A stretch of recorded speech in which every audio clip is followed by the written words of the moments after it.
Saya bertanya, saya kan tinggal di masjid, jadi Ustaz sering saya dapati jam orang sholat di tempat saya tertinggal. Kadang bukan jam yang mendapat jamaah. Jadi jamaah tersebut memberikannya kepada saya karena saya tinggal di situ. Bagaimana itu Pak Ustaz? Buat pengumuman kehilangan, pernah saya buat gak ada respon. Sekarang di kamar saya ada 2 jam orang tertinggal. Misalnya saya memakai, gimana hukumnya Pak Ustaz?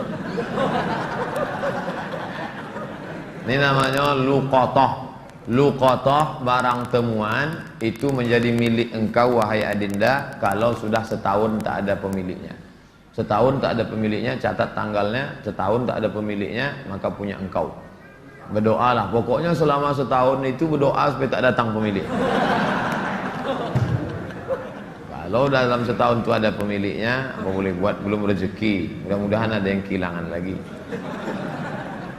Kenapa sebagian orang tak mau baca Sayyidina dalam salawat Nabi? Apa alasannya? Alasannya karena katanya menambah-nambah.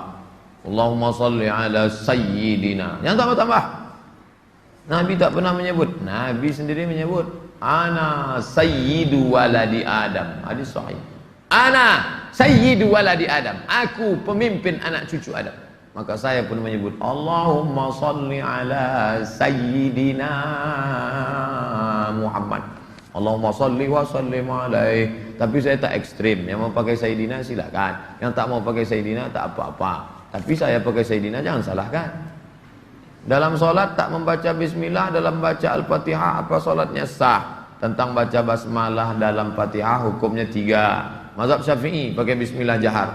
Bismillahirrahmanirrahim. Syafi'i. Kalau Hanafi sama Hambali, Alhamdulillahi Rabbil Alamin Ar-Rahmanir-Rahim. Itu Hanafi sama Hambali. Kalau Maliki tak pakai bismillah sama sekali. Allahu Akbar. Alhamdulillahi Rabbil Alamin. Itu Maliki. Tak ada yang salah. Yang jadi salah di mana? Ketika masjid itu bermazhab Syafi'i, ente masuk petantang petenteng pakai bismillah. Di situ letak kesalahannya. Makanya ketika Syekh Abdurrahman Sudes, Imam Masjidil Haram ke Istiqlal, dia pakai bismillah. Terkejut-kejut orang Jakarta. Pakai bismillah dia. Dia tahu Dr. Abdurrahman Sudes dari Ummul Qura. Sebutkan, jelaskan ciri-ciri Khawarij. Apakah membid'ahkan amaliyah orang lain merasa diri paling benar merupakan ciri-ciri Khawarij? Yang memancing saya ngajak-ngajak mau mengkhawarijkan Salafi. Nanti setelah saya khawarijkan Salafi, direkam, diupload, habis itu habislah saya diserang Salafi. Baca aja lah buku saya itu baik-baik. Capek saya dah kelai-kelai itu. Apakah Hajar Aswad sudah ada sejak Nabi Ibrahim? Hajar Aswad itu adalah salah satu barang pernak-pernik surga yang ada di bumi. Hadisnya sahih bahwa batu Hajar Aswad itu dulu putih, lalu karena banyak dipegang orang berdosa maka berubah menjadi hitam. Itu bukan pendapat ulama, hadisnya sahih tentang Hajar Aswad. Dibawa Nabi Adam rindu dengan surga, maka diturunkan Allah. Jadi bukan Adam. Ada pula saya dengar orang ceramah, waktu Nabi Adam mau turun ke surga, dia ada mau bawa, diambilnya batu, dikepitnya di ketiaknya. Bukan begitu. Adam sudah turun, lalu rindu ke surga, dibawa Jibril. Kata Jibril, ini oleh-oleh dari surga. Itulah Hajar Aswad. Aslinya putih, tapi karena dipegang oleh orang-orang berdosa, menempel dosanya itu di batu itu menjadi hitam. Bukan yang bulat itu Hajar Aswad. Ada butir-butir kecil-kecil hitam-hitam dia, tengok dari dekat. Itulah Hajar Aswad, ditempelkan ke dalam batu. Baru dibalut dengan cangkang yang terbuat dari besi. Nah, itu yang dicium. Batu kecil-kecil dalam. Yang besar itu batu biasa, ditempelkan ke dalam batu biasa. Hajar Aswad. Kalau istri tadi putih kemerahan, panggil dia Humaira. Kalau hitam ya Hajar Aswad. Jangan marah deh. Umur saya 24 tahun. Sekarang saya sudah kerja di perusahaan A. saya baru diterima di perusahaan B yang merupakan pekerjaan impian saya. Tapi jika saya mengambil pekerjaan di perusahaan B, saya tak boleh menikah selama setahun. Sedangkan calon saya tak mau menunggu karena orang tuanya sudah tak bisa menunggu. Menurut Ustadz gimana? Karena di satu sisi saya ingin bekerja di perusahaan B karena gajinya lebih besar dan itu pekerjaan impian saya. Tapi penempatannya di luar kota. Jika jadi menikah kami bakal LDR. Tolong Pak Ustadz, ini tak ada masalah fikih, ini masalah perasaan. Saya hanya bisa menjawab masalah-masalah fikih. Adapun masalah perasaan,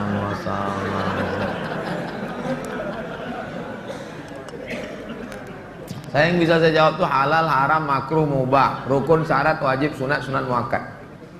Adapun masalah ini baiknya kalian duduklah musyawarah. Adinda, kita menikah ini kan saling pengertian.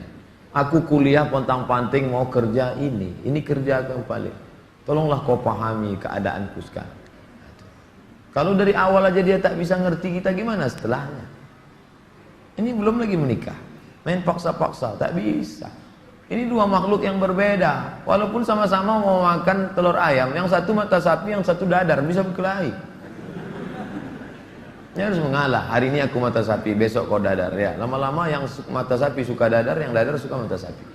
Harus begitu. Nah, kan keperasaan juga ujungnya. Berapa menit setelah berbuka baru azan Pak Ustaz? Waktu azan itulah berbuka. Tengok definisi puasa. Imsakun nafsi, menahan diri anil mahzurati, dari semua yang membatalkan puasa. Min tulu'il fajri, dari terbit fajar. Terbit fajar itu azan subuh. Ila ghurubis syamsi, tenggelam matahari, syafaq ahmar, azan maghrib. Hanya saja bagi muazin minum dia dulu. Muazin itu dianjurkan minum dia. Zahabadh dhama'u wa batallatil uruq wa thabatal ajru. Baru dia azan. Allahu akbar, Allahu akbar. Nah, itu dah minum tuh. Kalau yang belum minum, Allah, belum minum.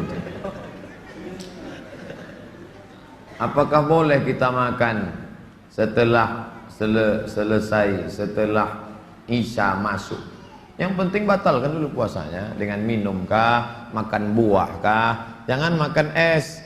Karena usus itu kering, knalpot yang kering panas disiramkan air es, mengelupas cat-catnya. Begitulah usus kita itu rusak.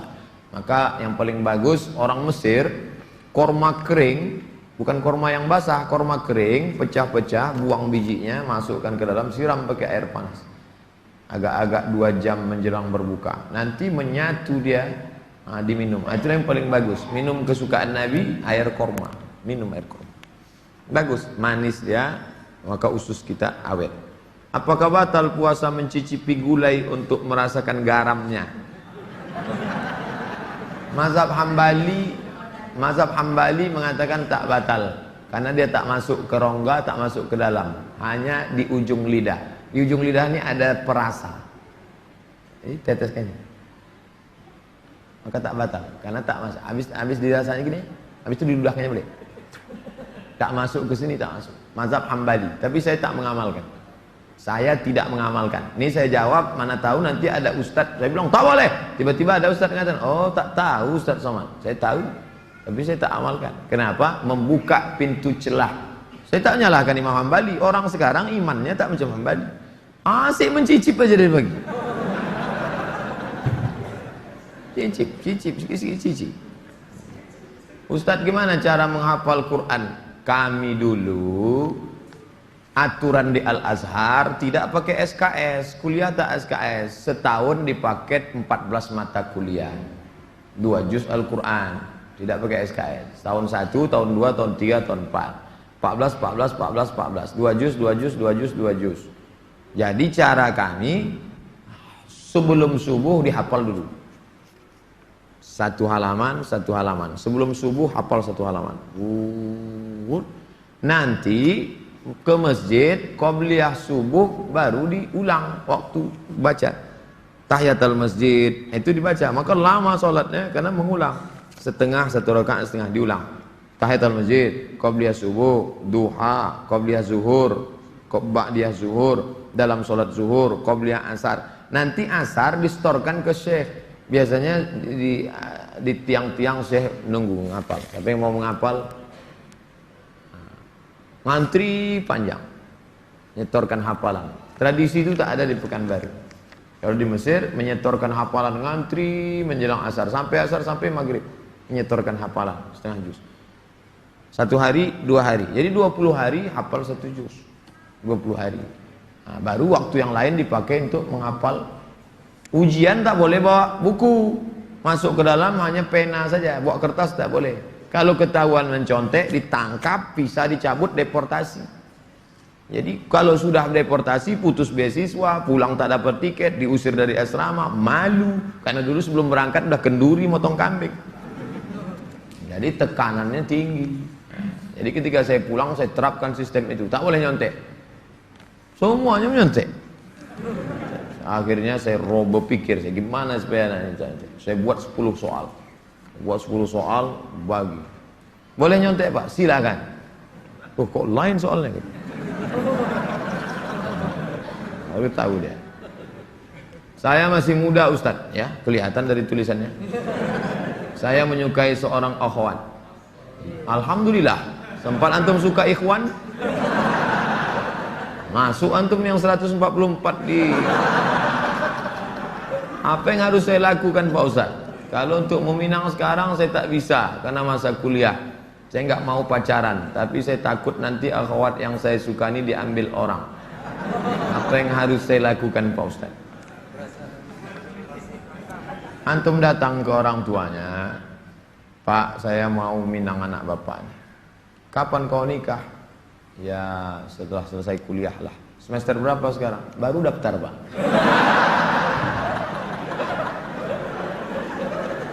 Itu rasa-rasa biasa saja itu adik-adik sekalian.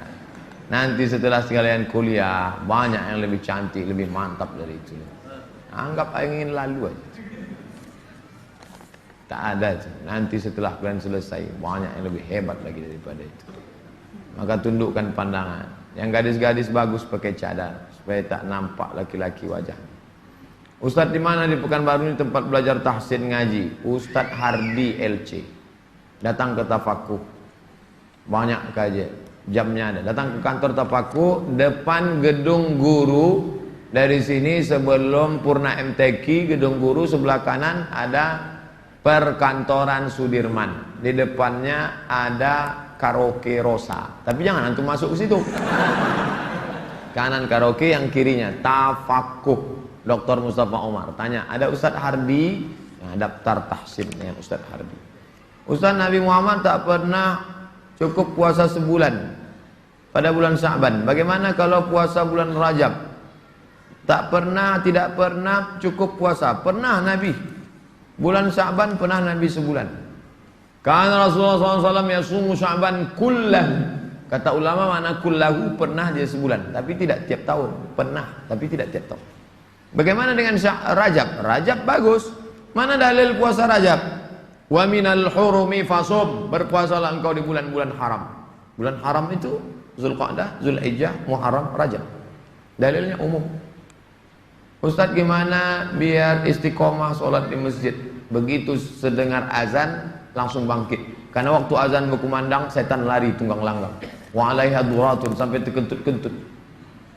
Begitu terdengar azan, Allahu Akbar, Allahu Akbar, bangkit langsung berangkat.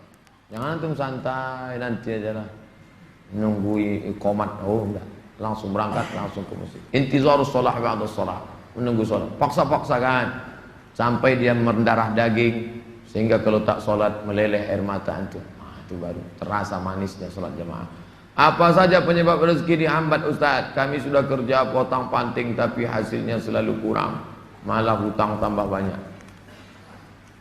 Banyak berdoa kata Nabi pada orang yang dililit utang, Allahumma inni a'udzubika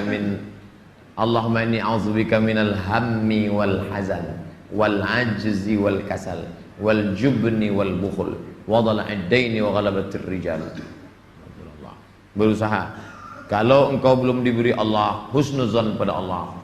Tak sulit bagi Allah menyehatkan Ayub, tak sulit bagi Allah menyelamatkan Yusuf, tak sulit bagi Allah membuat Ibrahim punya anak Ishak, tak sulit bagi Allah menolong Muhammad sallallahu alaihi wasallam. Dia hanya ingin menengok engkau terus berusaha dan berdoa. Bagaimana hukumnya dalam perjalanan menuju kajian Ustadz? Kami melaksanakan sholat maghrib di jalan. Setelah selesai sholat kami tak berzikir dan langsung melanjutkan perjalanan. Bagaimana itu Pak Ustadz? Sambil naik kendaraan tuh kalian berzikir. Subhanallah, subhanallah, subhanallah, subhanallah, subhanallah, subhanallah, subhanallah. Alhamdulillah, alhamdulillah, alhamdulillah. Tet, subhanallah. Alladzina yazkuruna Allah qiyaman, berzikir waktu tegak, wa qu'udan, waktu berjalan, waktu duduk, wa ala junubihim, waktu berbaring. Zikir tak boleh putus. Karena mau cepat takut terlambat. Assalamualaikum warahmatullahi wabarakatuh. Tetap ba'diyah rawatib. Habis itu berzikir. Tak ada halangan. Ustaz, bila kita mempunyai masa lalu yang suram, apakah harus diungkapkan atau tidak pada calon suami istri? Dosa apabila tidak diungkapkan, tidak dikasih tahu. Ada keterus-terangan yang membuat hati orang luka. Tapi ada suatu yang antum sembunyikan bisa berefek hukum. Inishtarata thaiban, inishtarata bikran. Kata Imam Ibn Taymiyah dalam kitab Majmu' Fatawa, dikutip oleh Imam Sayyid Sabiq dalam Fikih Sunnah. Yang punya teks Ibn Taymiyah, nama kitabnya Majmu' Fatawa. Dikutip oleh Sayyid Sabiq, dibuatnya dalam kitab Fikih Sunnah. Inishtarata bikran fapanat saiban falahul fashu. Kalau seorang suami mensyaratkan istrinya mesti perawan, ternyata tidak perawan, maka dia punya hak fasah membatalkan pernikahan. Jadi kalau sekedar antum dulu pernah nonton karaoke, tak perlu antum ceritakan. Ditanyanya, kau solihah? Insya Allah bang. Masa lalumu, siapa yang tak pernah punya masa lalu? Emangnya kau suci? Tapi kalau sudah masalah implikasi hukum, antum mesti terus terang. Karena kalau antum bohong, maka dia punya hak fasah. Nah, ini hati-hati. Setelah itu cerita, tapi bahaya juga nih kalau cerita dia tak jadi, tak mau. Bukakannya ke yang lain, alamat. Pokoknya gawat lah itu dah. Bila wanita menolak menikah karena alasan menuntut ilmu yang disuruh orang tuanya, bagaimana menurut Pak Ustadz? Kenapa dia tak mau menikah? Ayahnya maksa dia harus selesai S3 baru nikah. S2 23, S3 tambah lagi, S2 25, S3 3 tahun 28. Kau setelah doktor baru boleh menikah. Begitu kata bapaknya. Hadapi bapaknya. Keras bapaknya nih Pak Ustadz. Bapaknya orang apa? Orang Kabupaten Kampar. Ajak Ustadz Mustafa Umar. Bapaknya orang apa? Orang Jawa. Ajak Ustadz Jamhur. Jumpa sama Ustadz Jamhur. Assalamualaikum, Waalaikumsalam. Pripun kabari apik? Oh, katanya bapak tak mau ngasih anak bapak nikah sama dia. Saya bukan tak mau, itu saya ngasih alasan aja biar tak jadi sama dia. Ini orangnya baik Pak, baik orangnya, sopan. Oh, jadi ada pintu celah masuk ke dia. Bapaknya itu kan manusia, bukan robot. Ada hatinya. Kau sentuh tepat di hatinya, dia akan jadi milikmu untuk selamanya. Sebelumnya mau ucapkan selamat milad ke-40. Bolehkah itu mengucapkan selamat ulang tahun? Saya tak merasa 40. Saya lahir tahun 1397 Hijrah. Jadi umur saya sekarang sudah 42 tahun. Saya pakai Hijriah. Maksud pertanyaannya, bolehkah mengucapkan selamat ulang tahun? Pernah tak Nabi mengulang hari ulang tahunnya? Ya Rasulullah, kenapa engkau puasa hari Senin? Zaka yauma wulidtu, hari Senin aku lahir. Ada dia menyebut hari kelahirannya, tapi diisinya dengan ibadah. Kalau mengingat hari lahir dengan sedekah anak yatim, pergi ke jumpa Pak Yazid, sedekah. Pak Yazid, berapa anak yatim di sini? Ada 200. Tolong keluarkan. Semuanya, 5 orang aja Pak. Iko ada nasi bungkui kok. Makan bersama. Dek, makan ya. Adik kenapa tinggal di sini? Ayah saya meninggal. Adik syukur atas nikmat. Tak salah. Tapi kalau dikumpul kawan-kawan, hari ulang tahun, dipecahkan telur ayam, telur itik, telur bebek, dikasih pula ini, diikatkan di tiang listrik, disiram kopi, rupanya ada kabel telanjang, kontak mati. Buat dosa aja. Saya punya teman, suka sekali berjudi. Sudah berkali-kali saya nasihati, tak juga mau berhenti. Saya suruh teman lain juga tak mau. Bagaimana cara menyadarkannya Pak Ustaz? Panggil polisi. Angkat. Banyak jamaah kita polisi. Nanti saya kasih nomor. Jamaah kita banyak polisi. Saya kasih nomor. Di mana dia selalu main? Dia tangkap. Yang narkoba, tangkap. Ada cerita. Kertas terakhir. Boleh sholat berjamaah di masjid agak jauh dari rumah, tapi musola lebih dekat dari rumah kita. Bagaimana yang lebih baik? Kalau di masjid yang jauh itu engkau pergi karena ada pengajian Ustaz Mustafa Umar, ada pengajian Ustaz Mawardi Muhammad Saleh, tapi masjid yang dekat tetap ada sholat berjamaah, boleh. Tapi kalau sampai masjid musola yang dekat rumah tak ada orang sholat berjamaah, istahwadan alaihimus syayatin, sekeliling kampung itu diganggu setan. Musola, surau, langgar, masjid yang sudah dikomitmen sholat berjamaah, tiba-tiba tinggal tak ada berjamaah, istahwadan alaihimus syayatin. Nah, jadi perhatikan baik-baik. Pak Ustadz, memang di situ tak ramai, tapi pasukan inti adalah. Oke, tak masalah. Antum pergi ke masjid sana karena ada pengajian di situ. Tapi kalau sampai kosong, antum yang azan di situ, antum azan sholat dulu, selesai sholat baru pergi ke sana. Azan subuh sudah siap di masjid musola. Kita sholat sunat fajar di rumah. Siap sholat sunat baru kita ke masjid. Apakah sah sholat? Apakah sholat sunat kita itu? Sholat sunat di rumah, rumahnya dekat. Tapi kalau rumahnya jauh, sholatnya di masjid. Nabi sholatnya kan di rumah. Nabi itu jarak dia 22 meter.